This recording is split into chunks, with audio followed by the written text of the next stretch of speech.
Aquí reposan los restos de un buen amigo, un alto militar norteamericano cuya identidad no debo revelar, al menos por el momento. Él forma parte de la historia que quiero contarle, una historia oscura que usted probablemente no creerá. Pero ese es mi deber, sembrar la duda. Sígame y descubra una historia que jamás fue contada.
Πάντοτε ήταν εκεί. Ο πρωτόγονος άνθρωπος σήκωνε το βλέμμα και αισθανόταν δυνατή περιέργεια.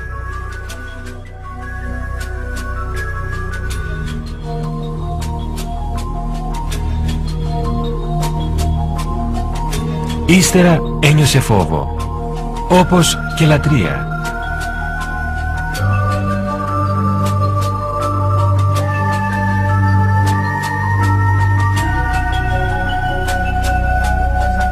Αργότερα, τα ανθρώπινα όντα τη μετέτρεψαν σε όνειρο, κάποιες φορές όμορφο και άλλοτε τρομακτικό. Ο φυσικός δορυφόρος της γης έγινε έμβλημα της ουτοπίας, του ανέφικτου.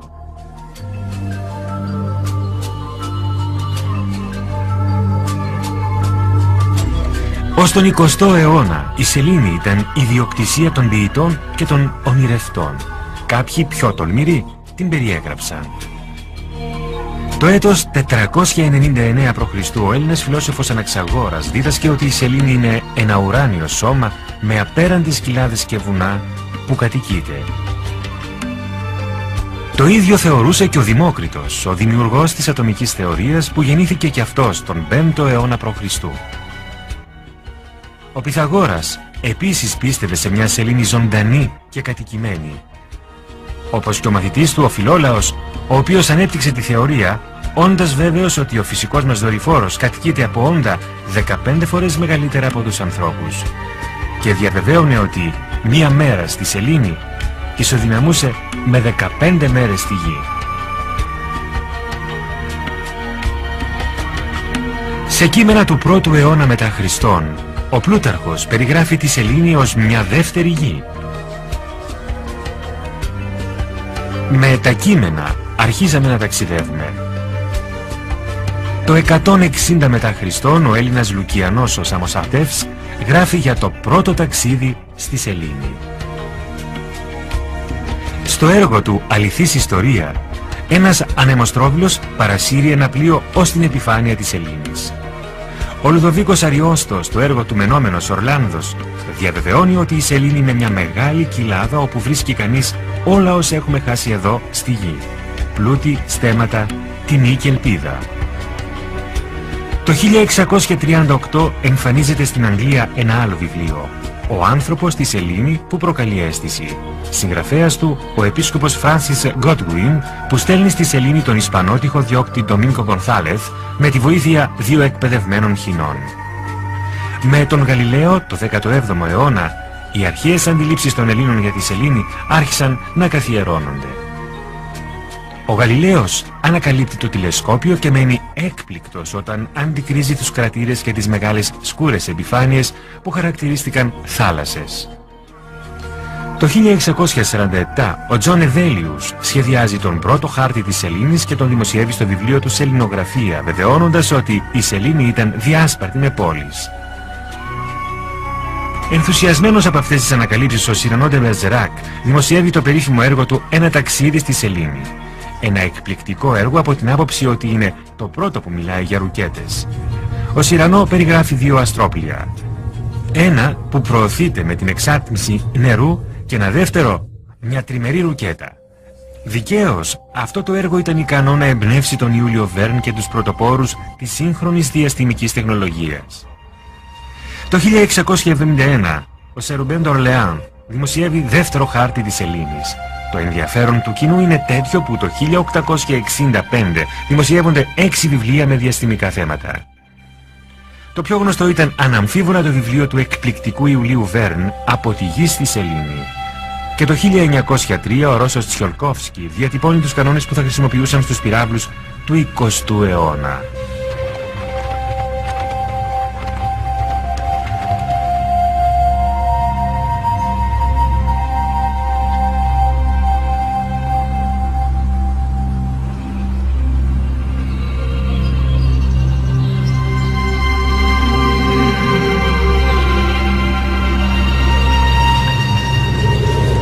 Antes de entrar de lleno en las claves de esta historia, permítame un apunte que guarda estrecha relación con lo que quiero contarle. Sígame de nuevo y guárdelo en su memoria.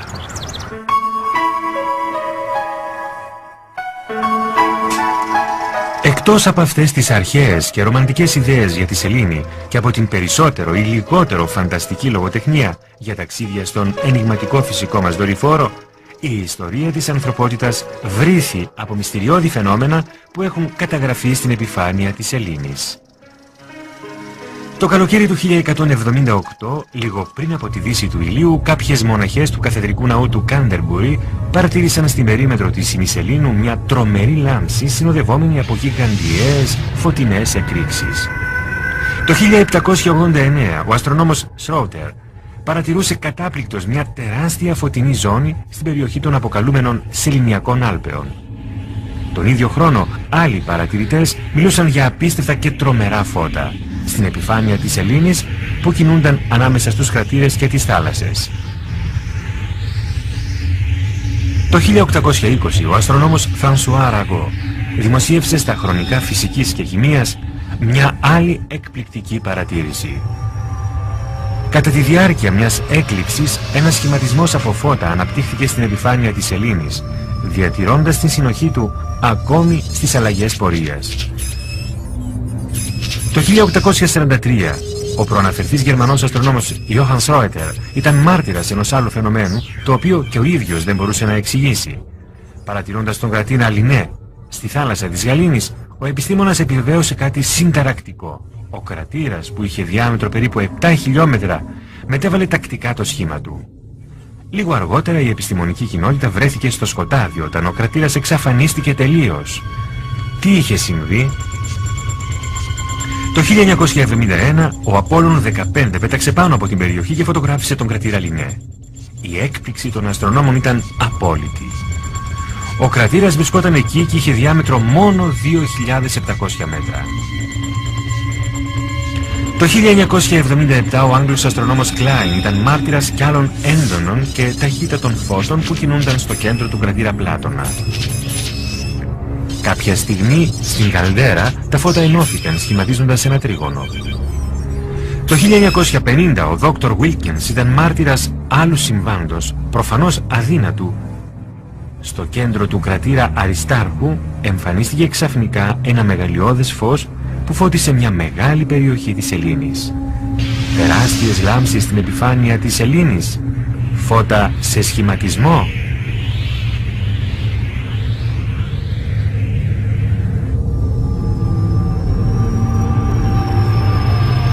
Τι συνέβαινε στη σελήνη? Τι συνέβαινε στη σελήνη?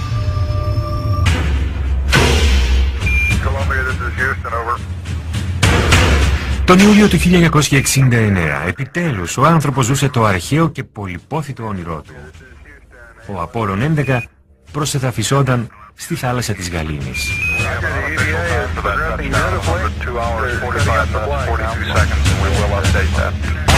Running, commit, lift off. Και ο κόσμος ρηγούσε από συγκίνηση με εκείνα τα πρώτα δειλά βήματα του Νίλ Άρμστρονγκ.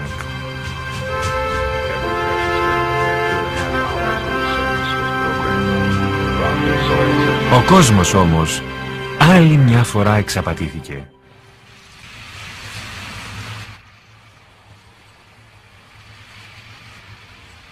Πολλοί από όσους ζήσαμε εκείνες τις ιστορικές και συγκινητικές στιγμές πριν από 33 χρόνια αναρωτιόμαστε.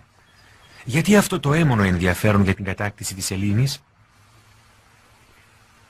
Ήταν ο υψηλόβαθμος αξιωματικός των Ηνωμένων Πολιτειών που αναφέραμε, τον οποίο από τώρα και στο εξής θα αποκαλούμε Ερυθρό Κότσιφα, που έπειτα από χρόνια μου απάντησε με μια συγκλονιστική πληροφορία. Μια μυστική πληροφορία που πολύ λίγοι γνωρίζουν. Οι νέες γενιές δεν γνωρίζουν ή δεν θυμούνται. Στη σελήνη πήγαν να ερευνήσουν κάτι. Είχε υποθεί επίσης ότι ήταν θέμα τιμής. Ένα στοίχημα μεταξύ Σοβιετικών και Αμερικανών.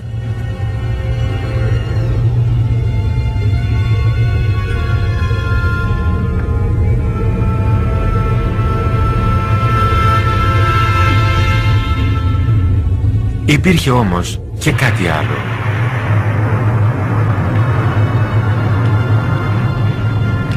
Τη δεκαετία του 50, μετά την πικρή εμπειρία του Δεύτερου Παγκόσμιου Πολέμου, οι Σοβιετικοί και οι σύμμαχοι άρχισαν μια ξέφρενη κούρσα εξοπλισμών. Εκείνη η περίοδος ονομάστηκε Ψυχρός Πόλεμος. Μια επικίνδυνη εποχή κατά την οποία κατασκευάστηκαν 15.000 πυρηνικές βόμβες και 9.000 διυπηρωτικοί πύραυλοι. Ξαφνικά όμως, Σοβιετικοί και Δυτικοί έδειξαν μια απότομη αλλαγή πορείας.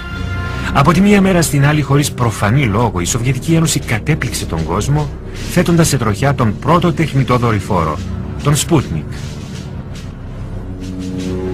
Ήταν 4 Οκτωβρίου του 1957. Τα πυρηνικά όπλα και οι διπυρωτικοί πύραυλοι έμειναν στην άκρη. Γιατί? Η κοινή γνώμη παρακολουθούσε μια νέα διαδοχή γεγονότων, το ίδιο ανησυχητική. Οι Ηνωμένες Πολιτείες παρασύρθηκαν σε αυτήν τη διαστημική κούρσα, θέτοντας σε δεύτερη μοίρα την εξοπλιστική τους αιμονή. Οι Σοβιετικοί όμως διατηρούσαν το προβάδισμα. Καθώς οι Αμερικανοί αποτύγχαναν συνεχώς τις εκτοξεύσεις, στις 12 Σεπτεμβρίου του 1959, ο ρωσικός Λούνικ 2 πέτυχε την πρώτη πρόσκρουση στη σελήνη. Λίγο αργότερα, ο Λούνικ 3 έστελνε τις πρώτες εικόνες της αθέατης πλευράς της Ελλήνης.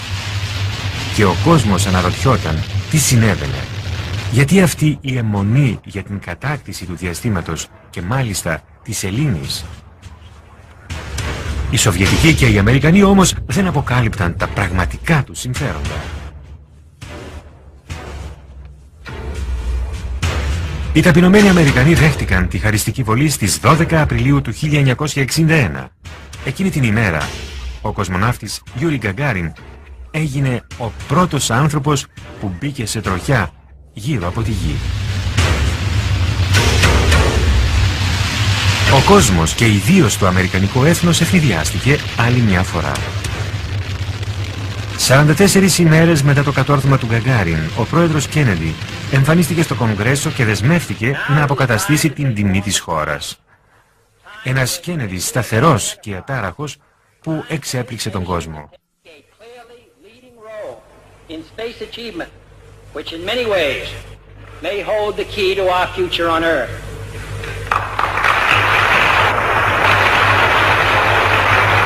I therefore ask the Congress, above and beyond the increases I have earlier requested for space activities, to provide the funds which are needed to meet the following national goals.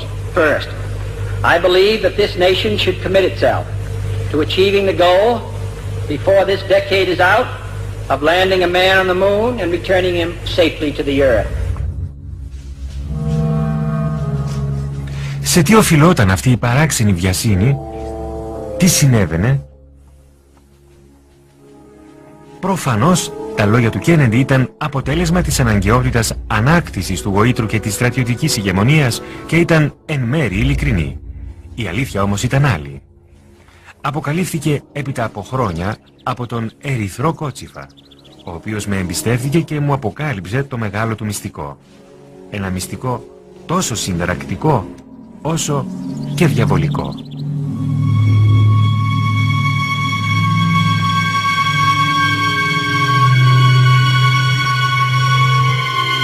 Σοβιετικοί και σύμμαχοι διαψεύδονταν όταν αιτιολογούσαν εκείνη την τρελή κούρσα των διαστημικών επιχειρήσεων. Όλα άρχισαν τη δεκαετία του 40. Εκείνη την εποχή, οι συχνές εμφανίσεις άγνωστης ταυτότητας υπτάμενων αντικειμένων στον κόσμο έθεσαν σε κόκκινο συναγερμό τους στρατιωτικούς των Σοβιετικών και των άλλων συμμάχων. Για εκείνους ήταν σαφές. Εκείνα τα αντικείμενα ανήκαν σε εξωγήινους, εξαιρετικά αναπτυγμένους πολιτισμούς. Ο κόσμος δεν το έμαθε ποτέ. Εκείνες οι χιλιάδες οπτικές επαφές ήταν ο κύριος λόγος της αναφερθήσας απότομης αλλαγής πορείας από την κούρσα των εξοπλισμών. Και παραμέρισαν την αναγκαιότητα ενίσχυσης των αμυντικών συστημάτων, δίνοντας απόλυτη προτεραιότητα στο διάστημα. Οι στρατιωτικοί ήταν ενήμεροι για τα παράξενα φωτεινά φαινόμενα που παρατηρούσαν στη σελήνη οι αστρονόμοι. Έτσι, από τη δεκαετία του 50, τόσο οι Ηνωμένες Πολιτείες όσο και η Σοβιετική Ένωση εκπονούσαν συγκεκριμένα σχέδια για να κατακτήσουν τη σελήνη και να ιδρύσουν βάσεις, οι οποίες, σύμφωνα με τους ίδιους, θα μπορούσαν να ελέγχουν και να αποκρούουν τα εξωγήινα σκάφη.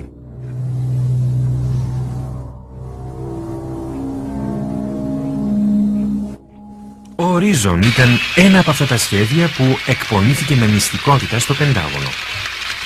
Ακόμη και ο Κέννεντι δεν γνώριζε το μεγάλο σχέδιο. Πολύ απλά εξαπατήθηκε. Θεωρούσε, καλή την πίστη, ότι οι Ηνωμένες Πολιτείες όφυλαν να ηγούνται αυτού του τεχνικού και επιστημονικού αγώνα δρόμου. Σύμφωνα με τον Ερυθρό Κότσιφα, η εκστρατεία παραπληροφόρησης που εξαπολύθηκε από τα διάφορα αμερικανικά κρατικά γραφεία και υπηρεσίες πληροφοριών έκανε την υπόλοιπη δουλειά. Ο Κέννεντι και η κοινή γνώμη τσίμπησαν το δόλωμα.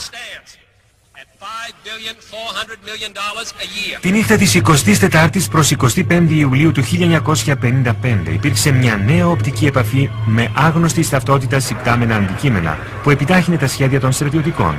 Εκείνη τη νύχτα, τα αστεροσκοπεία του Λένινγκραντ και του Πάλομαρ ανακάλυψαν ένα γιγαντιαίο κύλινδρο σε τροχιά 500 χιλιόμετρα πάνω από τη γη που ταξίδευε με 30.000 χιλιόμετρα την ώρα.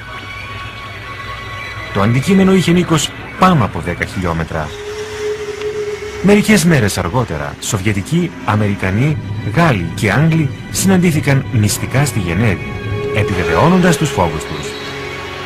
Αυτό το εκπληκτικό σκάφος προφανώς δεν ήταν ανθρώπινο. Συνέβη όμως κάτι απρόοπτο. Οι Σοβιετικοί δεν αποδέχθηκαν τις συμβουλές και προτροπές των στρατιωτικών συμμάχων για τη δημιουργία ενός κοινού σχεδίου για τον έλεγχο του διαστήματος. Και την 4η Οκτωβρίου του 1957, προκαλώντας έκπληξη σε όλον τον πλανήτη και την οργή των συμμάχων, πήραν το προβάδισμα με την εκτόξευση του Σπούτνικ.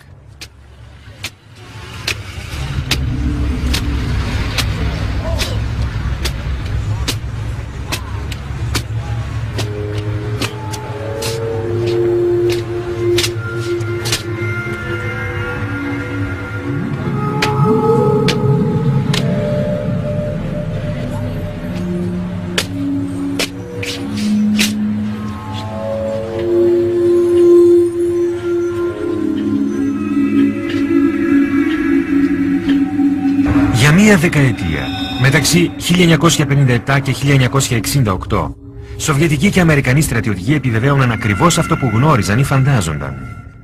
Εκείνη την περίοδο εκτοξεύτηκαν περισσότερα από 20 μη επανδρομένα σκάφη που προσέκρουσαν ή προσεδαφίστηκαν στη σελήνη.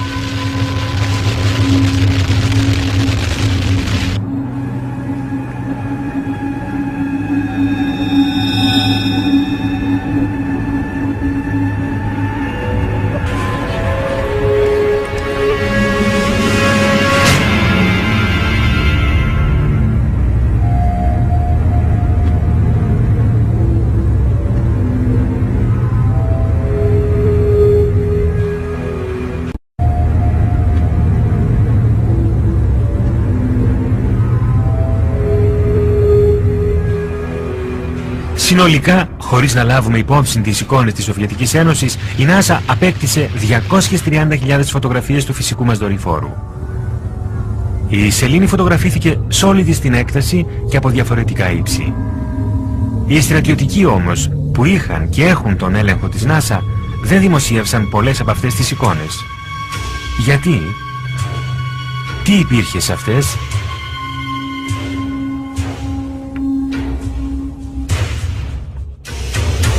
Όταν ο ερυθρός κότσιφας έδειξε κάποιες από αυτές, μείναμε έκπληκτοι. Επρόκειτο για φωτογραφίες άκρως εμπιστευτικές, που δεν είχαν δημοσιευθεί ποτέ.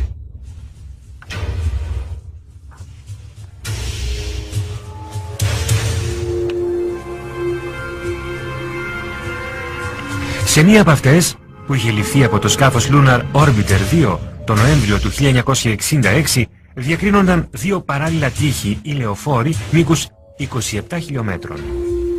Κάθε μία από αυτές τις κατασκευές, που είναι σαφώς τεχνητές, έχουν πλάτος περίπου 450 μέτρων. Στο δεξί τείχος ή λεωφόρο διακρίνεται επίσης μια παράξενη λεπτομέρεια. Η κατασκευή μεταβλήθηκε διακόπτοντας τη συνεχή ευθεία γραμμή με μια καμπύλη 1 χιλιόμετρου. Σ' άλλη φωτογραφία οι Αμερικανοί στρατιωτικοί ανακάλυψαν κάτι το οποίο αποκάλεσαν το μεγάλο φράγμα. Μια εξίσου ενιγματική κατασκευή 5 χιλιόμετρων στα βόρεια της θάλασσας των Καταιγίδων. Τη 19η Νοεμβρίου του 1966, το Lunar Orbiter 2 φωτογράφιζε, σε ύψος 48 χιλιόμετρα πάνω από τη θάλασσα της Γαλήνης, έναν άλλο παράξενο σχηματισμό. Επρόκειτο για τεράστιους στήλους ή μονόλιθους σε άψογη στοίχηση, σε τριάδες. Συνολικά, 10 στίχοι 30 οβελίσκων με πανομοιότυπο ύψος. Προφανώς δεν ήταν φυσικός σχηματισμός.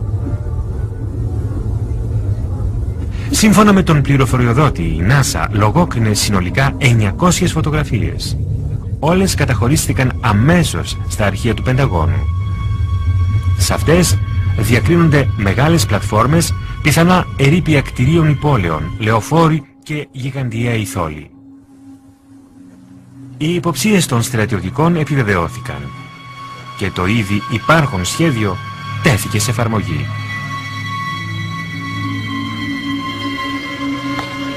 Συνδυλικά οι αμερικανικές στρατιωτικές υπηρεσίες πληροφοριών κάλυψαν τα νότα τους, προβλέποντας μια υποθετική διαρροή πληροφοριών. Χρησιμοποιώντας την NASA ως κάλυψη, προκάλεσαν τη σύνταξη μιας έκθεσης που θα τις απάλασε ηθικά και νομικά από οποιαδήποτε ευθύνη σε περίπτωση απόκρυψης της αλήθειας.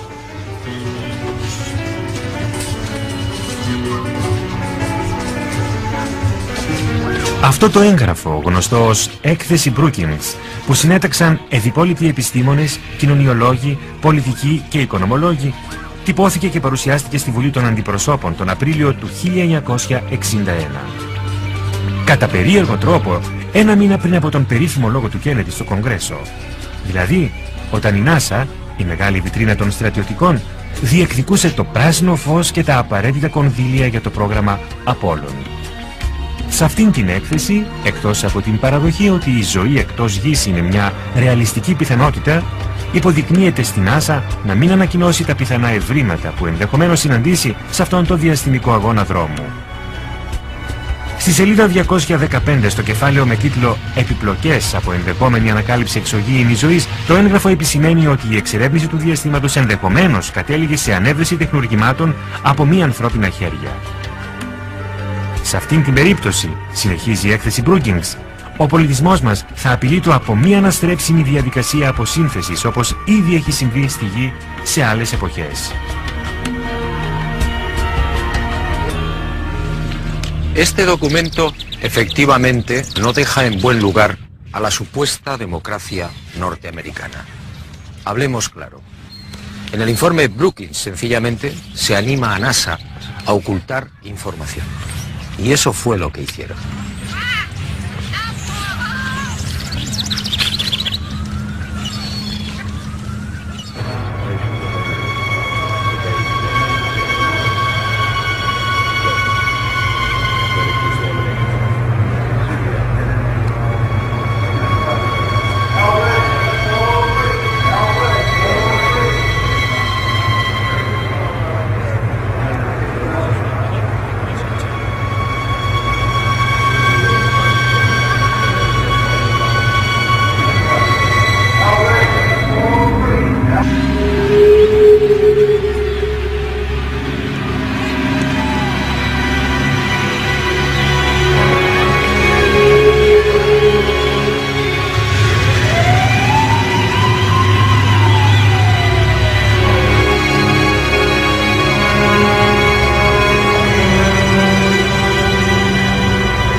Στο ταξίδι προς τη Σελήνη, το Απόλλων 11 είχε μια πρώτη εμπειρία που αποσιωπήθηκε. Σε ύψος 200 χιλιόμετρων από τη Γη, ένα παράξενο τεράστιο αντικείμενο εμφανίστηκε κοντά στο διαστημόπλοιο. Οι αστροναύτες το περιέγραψαν ως ένα εκπληκτικό κεφαλαίο L, κάτι που έμοιαζε με ανοιχτή βαλίτσα, ενώ κάποιες στιγμές έπαιρνε τη μορφή κυλίνδρου.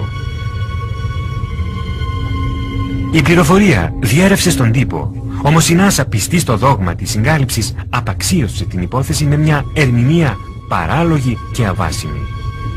Υποστήριξε ότι αυτό που είδε το Απόλλων 11 ήταν απλώς μέρος της τροφοδοσίας του πυράβλου Κρόνος 4.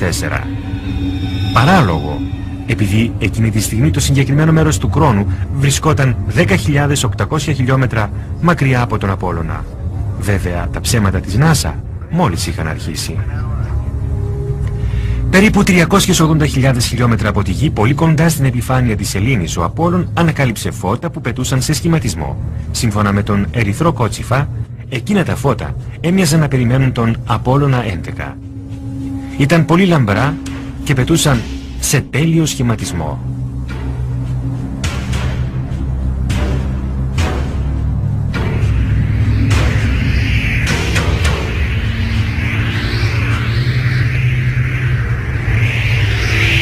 Λίγο αργότερα απομακρύνθηκαν με μεγάλη ταχύτητα προς την επιφάνεια της Σελήνης.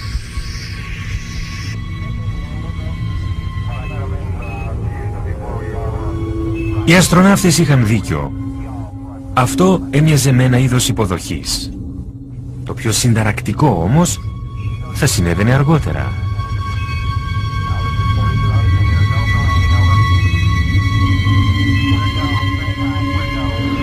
Ο Άρμστρονγκ και ο Όλντριν επιτέλους προσεδαφίστηκαν. Ο Κόλινς παρέμεινε σε τροχιά γύρω από τη Σελήνη σε ύψος 110 χιλιόμετρων.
Λίγο αργότερα από εκείνη την ιστορική προσεδάφιση, ο Άρμστρονγκ και ο Όλντριν στη Σελήνη ξαφνιάστηκαν ξανά. Οι σφιγμοί της καρδιάς τους έφτασαν τους 160 το λεπτό. Τα ακατάληπτα λόγια του Άρμστρονγκ σάστησαν τους τεχνικούς του Χιούστον.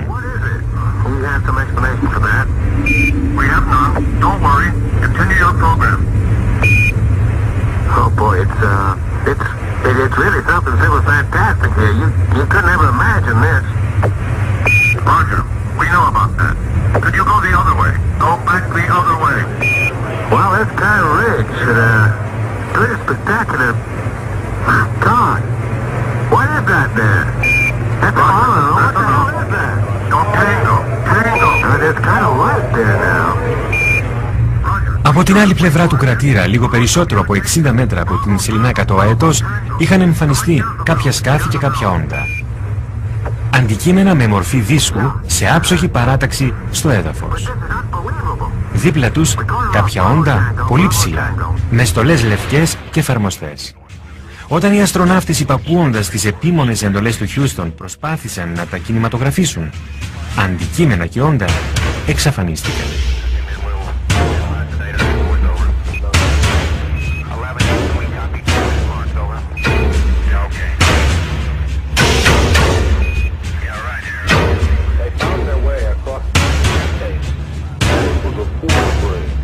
Έπειτα έφτασε η σημαντικότερη στιγμή. Ο πραγματικός σκοπός του Απόλλωνα 11.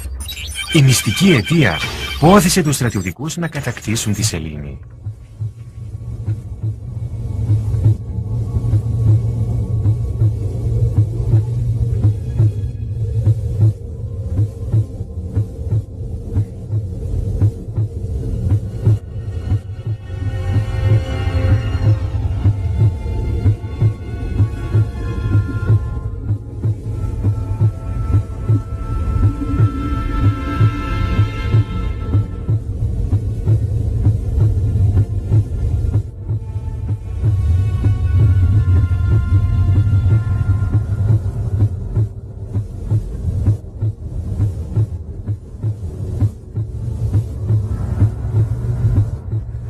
Αυτή ήταν η αλήθεια, η μυστική και μοναδική αλήθεια. Την 21η Ιουλίου του 1969, ο Άρμστρονγκ και ο Όλντριν απομακρύνθηκαν ελάχιστα μέτρα από την Άκατο για να κινηματογραφήσουν αυτήν την απίστευτη κατασκευή. Αυτή η ταινία των 14 λεπτών δεν προβλήθηκε ποτέ από την NASA.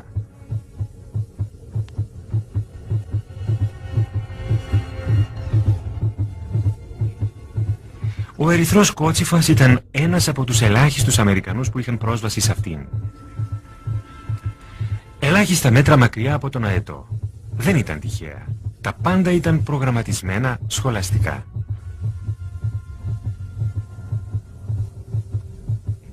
Αυτά τα μυστηριώδη ερείπια, όπως και άλλες κατασκευές που κινηματογραφήθηκαν από επόμενες αποστολές, είχαν ήδη φωτογραφηθεί από τα μη επανδρωμένα σκάφη. Ένα από αυτά, το Surveyor 5, που εκτοξεύθηκε στις 8 Σεπτεμβρίου του 1967, ήταν αποφασιστικής σημασίας. Προσεδαφίστηκε στη θάλασσα της Γαλήνης, πολύ κοντά σε αυτήν την κατασκευή, αποστέλλοντας 19.000 φωτογραφίες. Ερειπωμένα κτίρια. Κτίρια στην επιφάνεια της σελήνης. Προφανώς κτίρια αρχαία. Ποιος όμως τα κατασκεύασε? Εμείς οι άνθρωποι? Προφανώς όχι. Απομένει μόνο μία απάντηση. Ήταν έργο ενός εξωγήινου πολιτισμού.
Οι στρατιωτικοί είχαν επιτύχει στο πρώτο μέρος του διαβολικού σχεδίου τους. Τώρα απέμενε το δεύτερο μέρος.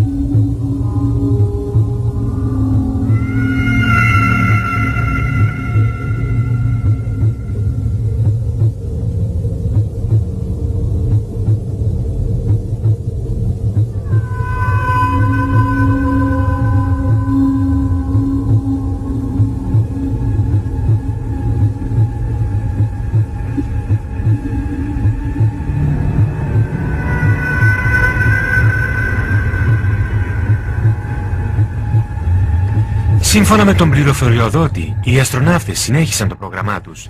Πήραν δείγματα από τους τοίχους, μέτρησαν διαστάσεις και αποχώρησαν.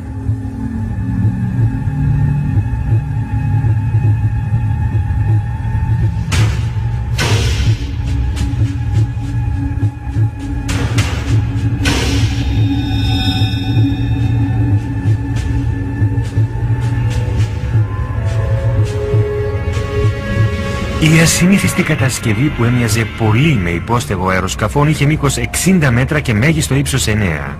Διέθετε 12 οπές ή παράθυρα και ένα είδος κεντρικής εισόδου, πλάτους 5 μέτρων και ύψους 3. Σύμφωνα με τις αναλύσεις που έγιναν στη Γη, κατασκευάστηκε από υλικό παρόμοιο με εκείνο της επιφάνειας της Σελήνης. Το 60% των ατόμων ήταν οξυγόνο, ενώ το 0,01% υδρογόνο.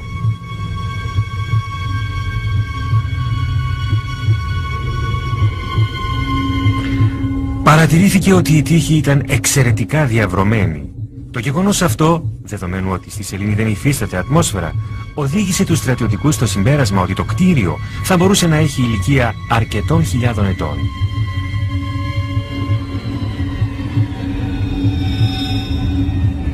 Ο μυστικός περίπατος των Armstrong και Aldrin σε αυτό το υπόστεγο και φυσικά η ταινία των 14 λεπτών δεν προβλήθηκαν ποτέ από την NASA. Επισήμως δεν υφίστανται. Λίγο έλειψε όμως αυτή η απίστευτη ιστορία να διαρρεύσει στην κοινή γνώμη. Αυτό ήταν αποτέλεσμα ενός σφάλματος της NASA, η οποία επέτρεψε την 21η Ιουλίου τη δημοσίευση μιας λιτής και ακατανόητης είδησης. Με ένα τηλέτυπο που έκανε το γύρο του κόσμου έγινε η εξής δήλωση. Η καρδιά του αστροναύτη Νίλ Άρμστρονγκ χτυπούσε με 160 παλμούς το λεπτό σήμερα προς το τέλος του σεληνιακού του περιπάτου, καθώς εργαζόταν σε μια επίπονη επιχείρηση φόρτωσης δειγμάτων σεληνιακών πετρωμάτων και εδάφους. Το γεγονός πέρασε σχεδόν απαρατήρητο. Κάποιοι όμως δικαιολογημένα αναρωτήθηκαν πώς ήταν δυνατόν ο Άρμστρονγκ να εμφανίζει τέτοια ταχυκαρδία σε μια τόσο αυλαβή και άνετη μεταφορά σεληνιακών πετρωμάτων. Στην αγωνιώδη προσεδάφιση του αετού, οι σφιγμοί του Άρμστρονγκ έφτασαν τους 156. Στην αγωνιώδη προσεδάφιση του αετού, οι σφιγμοί του Άρμστρονγκ έφτασαν τους 156. Εκεί βέβαια η έντονη καρδιακή δραστηριότητα του αστροναύτη ήταν δικαιολογημένη. Κατά τη φόρτωση των πετρωμάτων όμως δεν είχε νόημα. Ο Άρμστρονγκ ήταν 39 ετών και είχε φέρει εις πέρας 78 αποστολές σε μάχες στην Κορέα. Είχε πιλοτάρει περισσότερους από 200 τύπους αεροσκαφών και φημιζόταν για την εξαιρετική του ψυχραιμία και τα ατσάλινα νεύρα του. Για ποιο λόγο να φτάσει τους 160 παλμούς κατά τη διάρκεια μιας συλλογής δειγμάτων? Με την παράλογη είδηση που αποκαλύφθηκε από τον Charles Berry, το γιατρό των αστροναυτών, παραγνωρίστηκε μια σημαντική λεπτομέρεια που αναιρούσε την επίσημη ερμηνεία. Κατά τη διάρκεια των 3 ωρών που διήρκεσε ο περίπατος, ο Άρμστρονγκ και ο Όλντριν περισυνέλεξαν σεληνιακά πετρώματα συνολικού βάρους 25 κιλών. Δεδομένου ότι στην επιφάνεια της σελήνης η βαρύτητα είναι 6 φορές μικρότερη από εκείνη της Γης, το πραγματικό βάρος των πετρωμάτων ήταν 4 κιλά. 4 κιλά που μεταφέρθηκαν και από τους δύο αστροναύτες σε διαφορετικές περιόδους του περιπάτου στη σελήνη. Η εκδοχή της NASA προφανώς δεν ήταν πιστική.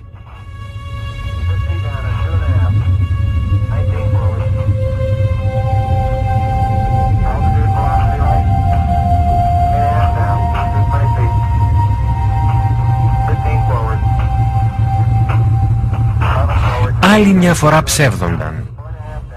Δεν ήταν το αμεληταίο βάρος των πετρωμάτων που προκάλεσε ταχυπαλμία στον Άρμστρονγκ. Ήταν η όψη εκείνου του κτηρίου. Παρά την άριστη σωματική και ψυχολογική προετοιμασία, ο αστροναύτης, συνειδητοποιώντας την υπερβατική εικόνα που έβλεπε, δεν μπόρεσε να αποφύγει τη δικαιολογημένη έντονη έξαψη. Το ίδιο συνέβη και με τον Όλντριν.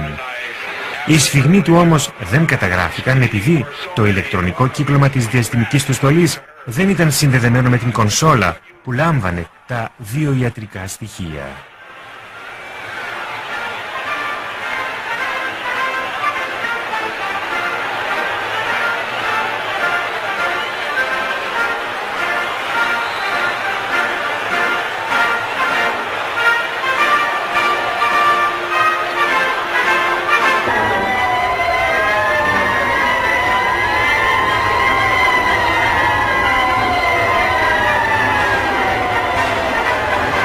Οι κάτοικοι του πλανήτη Γη πάτησαν πρώτη φορά στη σελήνη τον Ιούλιο του 1969. Ερχόμαστε ειρηνικά στο όνομα ολόκληρης της ανθρωπότητας. Αυτό δηλώνει το κείμενο της πλάκας που άφησαν από τον Απόλλωνα 11 σε ένα από τα πόδια του αετού της Σεληνακάτου, που θεωρητικά βρίσκεται ακόμη στη σελήνη. Ειρηνικά. Νέο ψέμα της ΝΑΣΑ και των διαχειριστών της, των Αμερικανών στρατιωτικών.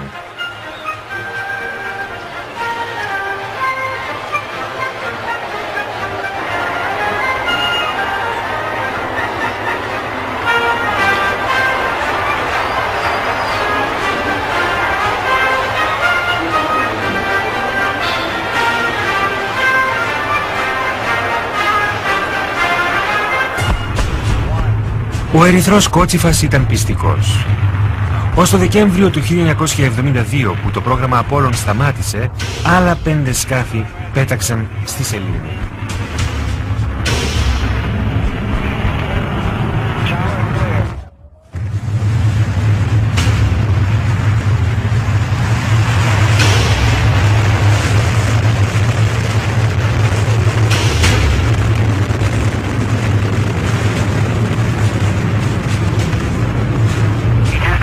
Κινηματογράφησαν ξανά κατασκευές.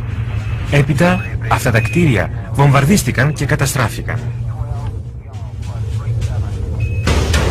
Υπάρχει η βάσιμη υποψία ότι οι Ηνωμένες Πολιτείες χρησιμοποίησαν τακτικά πυρηνικά όπλα, μολύνοντας τη σελήνη.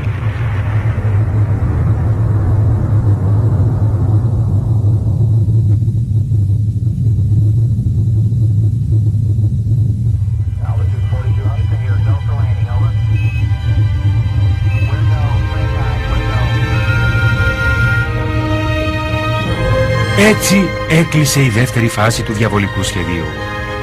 Οι στρατιωτικοί των Ηνωμένων Πολιτειών δεν το μετάνιωσαν. Είπαν ότι εκείνες οι κατασκευές θα μπορούσαν να προκαλέσουν χάος στη Γη.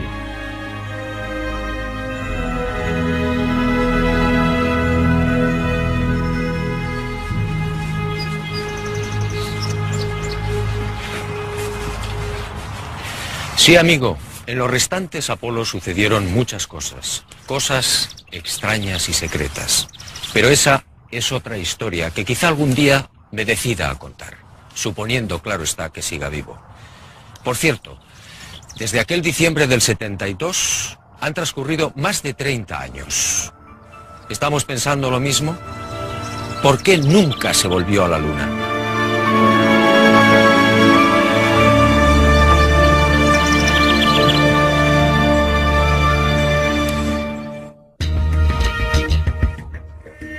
Μετάφραση Χρήστος Δρακούλης Κυριακόγονας.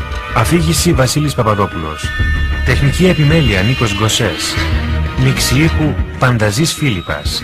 Επιμέλεια μεταγλωτισμού, τμήμα υποτιτλισμού, μεταγλωτισμού και ελέγχου Διεύθυνσης Προγράμματος ΕΡ.